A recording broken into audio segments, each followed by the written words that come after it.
Hey, welcome Cryptonauts to Cryptoverse.academy, another video with Brett and Grant. Cryptoverse.academy, the place where we speak DeFi and crypto in a language everybody can understand. Today, Brett, we want to talk about risk. There's been a few questions that we have been asked by our Cryptonauts about risk, some very specific questions and also some overall questions that are some themes that our Cryptonauts, we see in them and what they're doing. And if I can just lay the land a bit, and then I'll ask you a couple questions that you can help clarify. We have a whole range of Cryptonauts that we talk to, and some of them are very beginning entry into Cryptoverse. Some are really seasoned in the regular financial world, where we would say highly experienced in the financial stock markets, trading, etc. In fact, one person actually does that pretty consistently every day. And so that with that range, even still, DeFi is a unique beast. It is just unique, and sometimes the principles that apply in the regular financial world with stocks, you have to respect a few of those even in the crypto world. So for example, asset value and the risk that is attached to the asset versus the return that the organization is willing to pay on an asset. So Brett, help identify the differences between the two, because I believe it would be really good for our Cryptonauts to understand clearly what those differences are in terms from a risk lens perspective. Yeah, so I guess we'll start with the like LP stuff. So liquidity pools. If you aren't familiar with liquidity pools, go check out cryptoverse.academy. And we actually have an article on liquidity pools, and we did a couple of videos on there regarding liquidity pools. So if you aren't sure what those are, go watch that video and then come back to this one. But basically, liquidity pools in this situation, we'll go over some of the risks that's involved with liquidity pools. I had a question that was basically, okay, there's this liquidity pool that was BNB and another token, and it was returning 290-ish%. And then there was another token or another liquidity pool, which was BNB and Cake, and it was only at like, I think 50-ish%. And so the question was like, well, why would I ever do Cake BNB when I could do BNB and this other token for 290%? Like, that's a massive difference. And yes, that percentage is different. And in fact, I've even seen percentages that are upwards in the 1,000,000%. And so, and we're not even talking, 290, 300%. We're talking the millions of percentages. And we've even seen them up into the quintillion percentages, which is just like astronomical and just almost mind-blowing.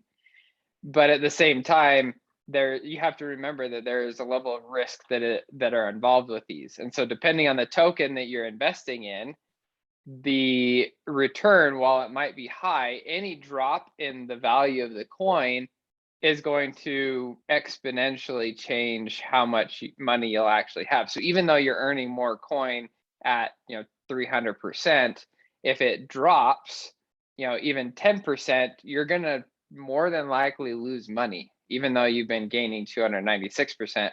But the value drop in the coin is going to be felt a lot more than that 296% that you gain on the token. So that's one thing to keep in mind. You need to make sure that you understand the differences between the two and the impact that it's actually going to have, because it's not just about the return that you're getting on the token, because that return is not in USD, that return is in the token. So if the value of the token goes down, well, guess what? You're losing the money, even if you've gained hundreds or thousands of that token. And it would be important probably to realize as well, a lot of people new to DeFi look at those numbers of return, the return percentages, and instantly think, oh, dude, that is like the best return of all time. So they just gravitate towards the higher number.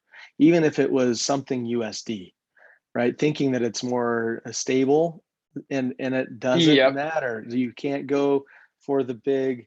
It's like going into a theme park for the first time, and man, these rides are so amazing. I'm going to go there, and then you like, oh man, there's like a massive line. You get hit with the reality, and that's where we want to help protect cryptonauts from. You can't just look for the high percentage. The actual asset is the first and foremost. That's probably the foundation. Brett, would you say you got to look at the asset first, because that's ultimately where you get your return? Yeah, I would definitely say make sure that you understand the asset and the underlying technology, and get it at least far enough in there that you can understand what's going on. If you're investing, right? If you're trading, trading is a different game, and so you're looking at price charts and the whole 9 yards if you're trading. Which in that situation, I would say you probably don't need to understand the underlying token and the team behind it or the technology behind it or anything like that as much, because you're not going to be holding the token long enough or long term enough to actually have a huge impact, because hopefully you'll get out before it drops if you're trading. But if you're investing, you need to make sure that you're understanding where you're putting your money and how much, like the possibility of that token dropping, or if you think it's going to go up over time, well, great, then invest in it and just leave it and let it go. Because over time, you're betting on making money. And then if you're earning a return on that as well, great, you're going to make money, and you're also getting more token without having to pull your hard-earned money and put more of it into crypto. So that plays out to it too. Yeah, right on. Anything else on the risk, in the risk world, that we should be addressing then? We've had a lot of different questions from cryptonauts, and it's hard to put all those all the time into a video, but anything else that you think of would be valuable? Yeah, so another question that I actually had recently was more regarding stable coins. So your USDC, USDT, DAI, GUSD. So it's regarding those. So there are the platforms like what we talked about on our high yield savings account video, where I personally have half of my emergency fund is in BlockFi and Gemini, earning right now we're at 7.4% and 7.5%. And so that is a really good return on USD. But there are also other places in the DeFi world that allow you to get closer to 20% or 25%. And so there's additional risk that you're taking on that DeFi side to get that 25, that 30% return on USD. And you have to make sure that you understand those pieces, because otherwise you will end up losing money without even realizing that you're going to be losing money. So just like what you did, Grant, before, where we had, what were we earning, 230% or something like that on BUSD. Yep. And then they got hacked, and then we lost a good chunk of money in that hack. And so there was some level of risk there. And even that one isn't as risky as the other one that I was talking with another cryptonaut about, because they were looking at doing one that has it's a liquidity pool with four tokens. And so you have to make sure that you have all those tokens. And a lot of times when you have those four tokens aren't the actual underlying tokens. They're actually like wrapped tokens. So like BeltFi is a good example, where you'll have Belt USDC or Belt BUSD. And so really that isn't BUSD or USDC. Those are actually wrapped by Belt. So not only do you have to rely on USDC and their ability to maintain the peg to the US dollar, you also have to rely on Belt to maintain the peg to USDC or to BUSD or whatever it is. And then you're putting those tokens into probably a yield optimizer. So then you have to rely on the yield optimizer.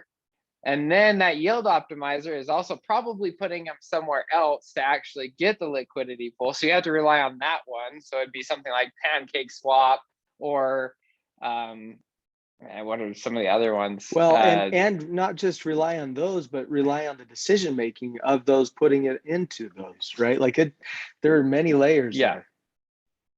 Yeah. Yeah. I And those love are that. all based on contracts. And those are contracts, right? And so it's like, okay, how much do you trust the contract that someone else has coded to actually like not have bugs in it? Because if it has bugs in it, then you're going to have situations like what happened, I think, was it 2 weeks ago, where someone actually stole $600 million. It was the largest hack up to this point. $600 million of ETH and a couple other coins were taken by a hacker. That hacker was actually nice enough to give all the funds back to the network, because it was a network. I can't remember the name of it. It was, I think, Polygon, but it wasn't Polygon Matic. It was another Polygon that's actually similar to what Thorchain does. And thankfully, they actually gave all the funds back. And they're like, hey, this is where your bug is, so please make sure you fix it, because otherwise, yeah, I'll give you the $600 million back. It was a good reminder, and the reason why he did it, as he said, was to help prove the point to the community that not everything is completely invulnerable. There are vulnerabilities all throughout, and he wanted to emphasize that in a way that didn't make him look like a thief. However, I think he's still trying to prove that he's not a thief, even after giving all the money back. Altruistic Yes. stealing is still kind of is probably still against the law. But yeah, we'll give it a white hat. We'll get a white hat hacker. Yeah, all important things, Cryptonauts, to remember when it comes to risk. You understand how many layers, and I guess just to piggyback on a final note here, the difference between and I think we've covered this in another video, the difference between LPs and just regular farming. And it would be really important for you to understand those differences before you go into LPs, primarily because LPs probably feel like farming, right, Brett? Wouldn't you say they feel like farming? But there's another layer of opportunity, but there's also another layer of risk that you get with LPs that you don't have with farming. What help understand, or help us understand what the difference is there again? Yeah, so on the LP side, there's something called impermanent loss, and I would say that that's probably the biggest piece. We go into that in pretty deep detail on the other video, but high level, basically, if one token goes up, and the other token stays down, you're going to lose some of that token that went up and you'll gain some of the other token, because you have to maintain a certain percentage. Usually it's a 50-50 split, but it can be 60-40, 70-30. It's all over the board. Most of them, though, are a 50-50 split. And so you have to maintain that 50-50 split. So if one goes up, the other one, that one has to come down, and the other one has to go up to meet the 50-50, and vice versa. So it always is sitting there balancing. So if you have a really crappy token that all of a sudden drops, well, then you're going to start gaining, or you're going to start gaining more of that crappy token and losing your good token to balance out. So you have to be really careful when you're doing LPs that you're okay making that trade-off. That, like, for example, we'll use Matic and ETH, because that's one that I have right now that's an LP. I'm okay losing some of my Ethereum to gain Matic, and I'm okay losing some of my Matic to gain Ethereum if that happens. I'm actually very okay with that trade. I will take both coins, but there are other coins that, frankly, I'm not willing to give up Ethereum or BNB or whatever else, and if that happens. Yeah. And so I might not put money into those LPs because it's a little bit riskier than what I would want to be, even if the percentages are really high. Right. Now, the other aspect to an LP, though, is that you get versus regular farming. Farming is just earning interest based on what the coin is doing. But on the LP side, you get a percentage of the overall transactions that are occurring. You get a little skim off the top, right? Yeah, so it's like the exchange. So if you have an exchange like let's say US dollar and euro, and you want to go, let's say you travel to Europe, you have US dollar and you want to exchange it for euro so you can actually buy stuff. there's an exchange that you have to go to in order to get that. And that there's a fee that's involved in exchanging. It's the same thing here. It's just that the fees are paid to individual liquidity pool providers. So in this situation, if you got an LP, then you're a liquidity pool provider, and therefore you'll get paid that small transaction fee. Just make sure it's in both coins that you would like to have. That's the key on Yes. LPs. Yeah. Good stuff. That is the key. Good stuff. Good stuff. B Pete's, as always, thank you very much. And Cryptonauts, any questions that you have? We are considering opening up a question pool. We'll send you an email. But if you have questions, we may be hopping on with a few of you like this in format, real time, doing a video call that without discussing specific dollar or crypto values, questions about how-tos, things like that, send them to us. I think that would be, I think it'd be really beneficial for everybody. So on that note, we will be reaching out to a few of you. We'll see how that works. Trying to provide the most value and speak in a language everybody can understand. Until next time, thank you, everybody. See ya.